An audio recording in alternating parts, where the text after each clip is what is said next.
तैयार हो जाओ दोस्तों, स्वागत है आप सबका मेरे चैनल सुपर लेवल मानवा में। इस चैप्टर की शुरुआत में हम देखते हैं कि यूली एक स्टोन को उठाते हुए बोलने लगती है, ये इजी है, मैं इसको आसानी से गिरा सकती हूँ अपने इस स्टोन की मदद से। और वो अपनी पूरी दम से उसमें दे मारती है और उसने कुछ ज्यादा ही तेज मार दिया था, उस वजह से वो पिलर ही टूट जाता है और वो उस पिलर को पकड़ते हुए सोचने लगती है, नहीं नहीं नहीं, ये गिर नहीं सकता। उतने में ही पहले तो यूली ने ऊपर से तोड़ा था उसको एक स्टोन से, उसके बाद वो उसको पूरी तरह से उखाड़ के फेंक देती है। फिर वो गराज के बाहर आके 6 कोड का डिजिट डालने लगती है। वो जितनी बार भी डालती है उतनी बार उसको एक नोटिफिकेशन आती है, इनकरेक्ट पासवर्ड, इनकरेक्ट पासवर्ड। उसने इतनी बार गलत डाला कि सिस्टम ने भी बोल दिया 10 मिनट बाद डालना। फिर उसको गुस्सा आ जाता है, फिर वो गराज के गेट पर मुक्के मारते हुए उस गराज के दरवाजे को तोड़ देती है और उसको उठाते हुए अंदर आ जाती है और सोचने लगती है कि मेरे हाथ में अभी भी दर्द हो रहा है, मैंने इतने मुक्के मारे।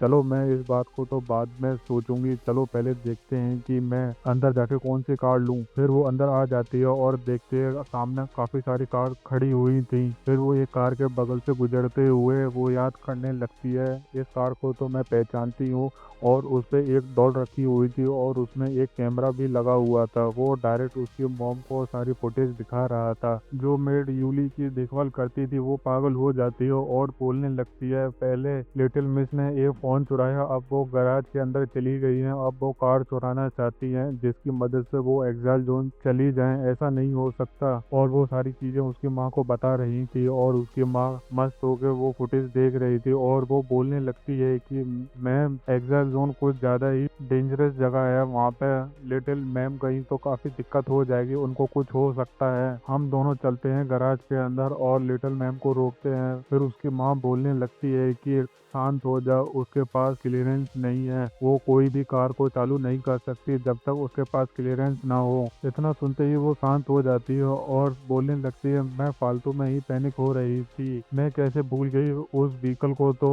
मिस्टर सू ने बनाया है, वो केवल आपको और यंग मास्टर को ही क्लियरेंस देगा उस कार को चलाने के लिए। और उसकी नज़र साइड से जाती है, उसकी मैम कुछ क्लियरेंस के लिए कुछ टाइप कर रही थी और तो बोलने लगती है कि मैम क्या आप सच में ये करने वाली हो, और उसकी मैम ने वो सच में कर दिया। इधर यूली स्टेयरिंग के नीचे से दो वायरों को बाहर निकालती है और सोचती है कि मैं इन दोनों को ज्वाइन कर दूंगी तो कार चालू हो जाएगी, ये सब कुछ मैंने मूवी में देखा। उतने में ही उसकी नज़र साइड से जाती, उसके बड़े भाई की कार में कुछ हरकतें हो रही थी क्योंकि उसकी माँ ने क्लियरेंस दे दी थी और उसमें कुछ सिस्टम भी डाल दिया। फिर उसका सिस्टम बताने लगता है कि wilderness system activate, user authorization transfer to हान टू यूली। फिर वो साइड से देखती है और सोचती है कि तो मेरे बड़े भाई की कार है और उस कार में अंदर जाके बैठ जाती है और वो उस कार में बैठते हुए सोचने लगती है, ये कितनी कूल कार है मेरे बड़े भाई की। और उस कार का सिस्टम कंफर्म करने लगता है उस कार के अंदर कौन बैठा है, वो भी बताने लगता है कि अंडर एज 18 की लड़की बैठी हुई है और उसके गेट को बंद कर देता है। उसको देख के वो सोचती है, इसने मुझे डरा दिया, और उसके सिस्टम में से आवाज बाहर आने लगती है और बोलती है कि ऑटो मोड ऑन हो गया है, अब ये डायरेक्ट वाइल्डरनेस में ही जाके रुकेगी, अपनी सीट बेल्ट को बांध लो। फिर वो अपने मोबाइल को बाहर निकालती है और सोचने लगती है, देखती हूँ मेरे बड़े भाई के मोबाइल में कौन सी लोकेशन आई है, मैं इसमें डाल के वहां पहुंच जाऊंगी। उतने में ही उस कार का सिस्टम बताने लगता है कि प्री प्रोग्राम डेस्टिनेशन डिटेक्ट हो गई है, क्या मैम आप इसको चेक करना चाहेंगी। फिर वो चेक करती है, वो लोकेशन वाइल्डरनेस की होती है। वो सोचती है कि क्या मॉम ने मुझे जाने दिया एग्जैक्ट जोन में। फिर वो कार बोलने लगती है कि क्या मैम इसको आप चेंज करना चाहोगे। फिर वो यूली बोलने लगती है कि नहीं चलो बस। कार भी बोलने लगती है ठीक है मैम चलते हैं। फिर वो भी स्टार्ट हो जाती है, वो इतनी तेज स्टार्ट होती है, वो भी सोचने लगती है कि ये कितनी तेज स्टार्ट हुई, और वो वहां से फुल स्पीड में वहां से जाने लगती है। और उसको जाता हुआ देख उसकी मेड बोलने लगती है कि मैम लिटिल मैम सही रहेंगी कि नहीं, आपको उनके साथ जाना चाहिए था। और वो कुछ सोचने लगती है। इधर लेडी वो उसके लिए गाना गा रही थी और वो बोलने लगती है कि आपने ये गाना कहाँ से सीखा। वो बोलती है मैंने मूवी से सीखा, और फिर वो गाने लगते हैं लिटिल ट्री लिटिल ट्री।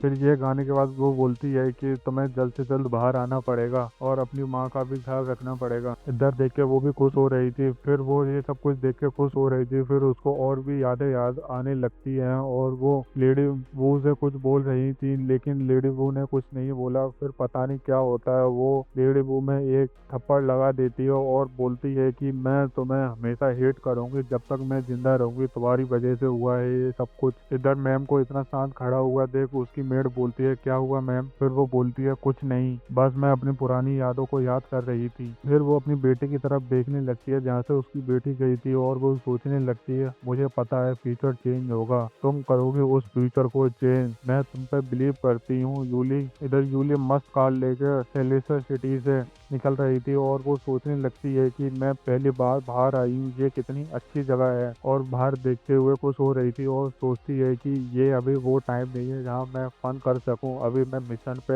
हूँ, अभी मुझे सीरियस होना पड़ेगा। फिर वो अपने मोबाइल को देखने लगती है और सोचती है कि ये वो पुराना वाला जुडिक्शन एरिया नहीं है, अब यहाँ पे बैड गाइस हैं। जो लोकेशन उसके पास आई थी उसको वो ऑन करते हुए बोलने लगती है कोई है दूसरी तरफ, मेरा नाम यूली है, मैं 14 साल की हूँ और मैं हान की छोटी बहन हूँ, मेरे भाई को कुछ हो गया है, इस वजह से मेरी माँ ने मुझे भेजा है, मैं आई हूँ तुम सबकी मदद करने के लिए। और वो भेज देती है और सोचने लगती है कि मैं जल्द से जल्द उनको ढूंढ लूंगी और वो खिड़की के बाहर देखने लगती है और वो सोचती है कि माँ क्या आप मुझे माफ कर दोगी, क्योंकि मैंने आपको बिना बताए मैं बाहर आ गई और मैंने आपसे गुड बाय भी नहीं बोला। फिर वो मोबाइल को दोबारा से देखने लगती है लेकिन कोई मैसेज नहीं आया और कुछ मैसेज ना आता हुआ वो सोचने लगती है कि इस ग्रुप के अंदर कोई भी मैसेज को देख ले या सेंड कर दे तो उसकी लोकेशन शेयर हो जाती है और वो सोचने लगती है कोई तो देख लो इस मैसेज को। उतने में ही उस पर एक नोटिफिकेशन आती है, दो लोग डिटेक्ट हुए हैं इस ग्रुप के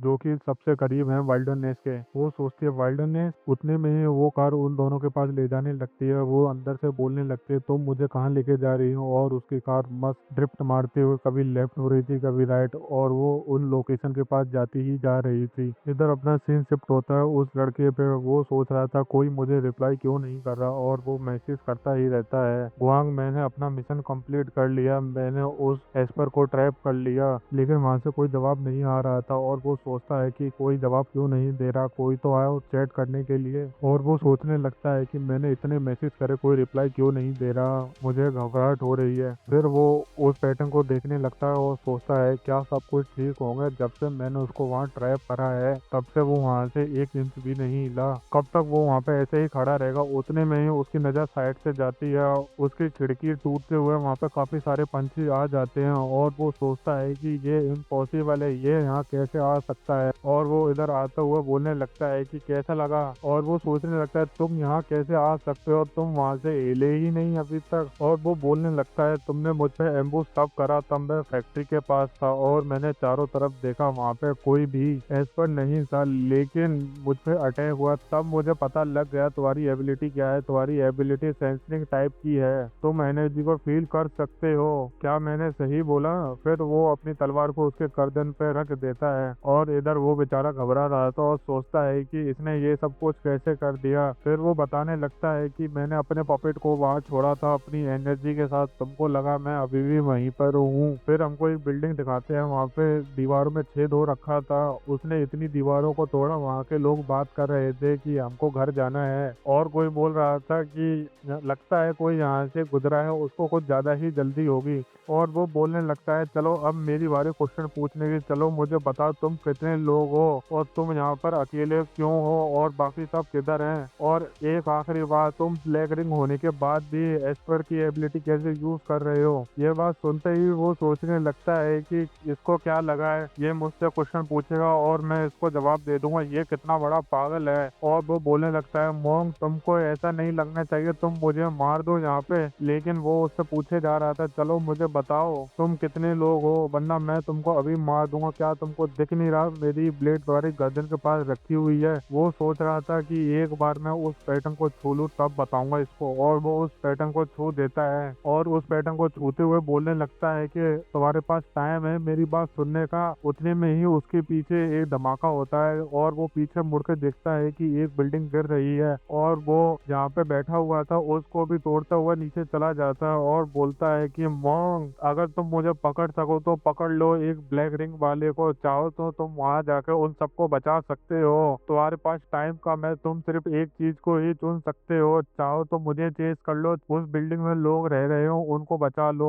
उनको जाता हुआ देख वो सोचता है इसको तो मैं बाद में पकड़ लूंगा, चलो चलते हैं पहले बिल्डिंग के लोगों को बचाते हैं। फिर वो वहां से चला जाता है। फिर वो कॉल मिलाते हुए बोलने लगता है क्यूसी। फिर वहां से आवाज आती है मैं बिजी हूँ यहाँ पे। फिर वो बोलने लगता है कि अभी कुछ प्रॉब्लम आ गई है, हमें प्लान को चेंज करना पड़ेगा, उस कमीने ने मुझे ढूंढ लिया है। इधर वो फाइट करने में लगी हुई थी और बोलती है क्यों, क्या हुआ? अच्छा तुम मुझसे बच के भाग रहे हो, तुम भाग सकते हो, मैं अभी यहाँ पे फाइट कर रही हूँ, मुझे इंटरप्ट मत करो। और उस फोन को बंद करते हुए बोलने लगते हैं कब तक तुम कुछ बोलोगे नहीं रोबोट, कुछ तो बोलो। इधर रोबोट की हालत खराब है क्योंकि उसका एनर्जी कोर एक्टिवेट नहीं हो रहा, बार बार फेल हुए जा रहा था, इस वजह से उसको दिक्कत आ रही थी। फिर अपना सीन चेंज होता है, इधर वो अपने पंछियों के साथ उस बिल्डिंग की तरफ जा रहा था और वो सोचता है कि मुझे उस ब्लैक रिंग वाले को पकड़ना ही पड़ेगा और साथ में लीडी वू के बेटे को भी मुझे बचाना पड़ेगा, अभी के लिए मैं उन लोगों पे ट्रस्ट कर सकता हूँ। फिर वो उस बिल्डिंग में चला जाता है जो कि अभी गिर रही थी। फिर वो फ्लैश की रफ्तार से उस बिल्डिंग के हर एक कोने में जाता है, जितने लोग फंसे हुए थे सबको बाहर निकालने के लिए पहुंच जाता है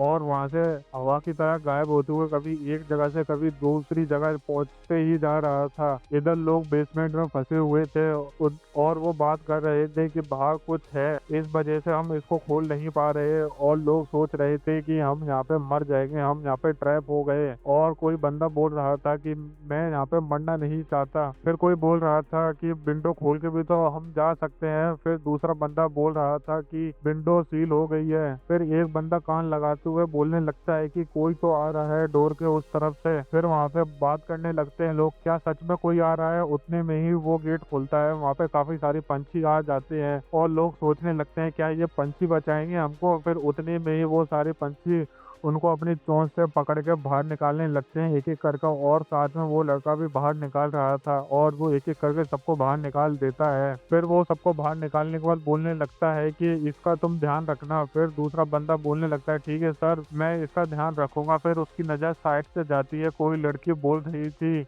मेरा बेटा अंदर है। उसी का साथी बोलने लगा तुम वो अपने बेटे को यहाँ लेके ही क्यों आई? फिर वो बोलने लगती है कि मैं अपने बेटे को एग्जाइल जोन में छोड़ नहीं सकती मरने के लिए, इस वजह से मैं यहाँ पे उसको लेके आई हूँ। और वो बिल्डिंग गिर रही थी और वो बस उसको देखते ही रहती है और रो रही थी। उतने में ही वो उसके पास आ जाता है और बोलने लगता है तुम्हारा बेटा है कहाँ पे एग्जैक्ट मुझे बताओ। फिर वो बताने लगती है मेरा बेटा स्टोर रूम में है जो कि बेसमेंट में है। फिर वो वहां से गायब होता हुआ अंदर पहुंच जाता है और इधर उधर देखने लगता है। उतने में ही उसका एक पंछी उसके पास आ जाता है और वो अपने पंछी को बोलता है तुम टेंशन मत लो, मैं ठीक रहूंगा। फिर वो अंदर जाके उसके बेटे को बाहर लेके आ जाता है और सबको बाहर निकालने के बाद वो अपने मोबाइल को चेक करता है और उस पे एक मैसेज आया हुआ था। वो देखता है कि यूली ने मैसेज भेजा है और वो सोचता है कि क्या बचे हुए चारों ने ग्रुप इन कर लिया। इधर बेचारे रोबोट को दिखाते हो उसका सिस्टम ही एक्टिवेट नहीं हो रहा। उस पे एक नया मैसेज और आ जाता है कि तुम्हारे लिए एक मैसेज आया है। इधर जियांग को दिखाते हैं उसको मी ने डिफीट कर दिया था, इस वजह से उसने वो मैसेज देखा नहीं। बचने के बाद भी इधर लियो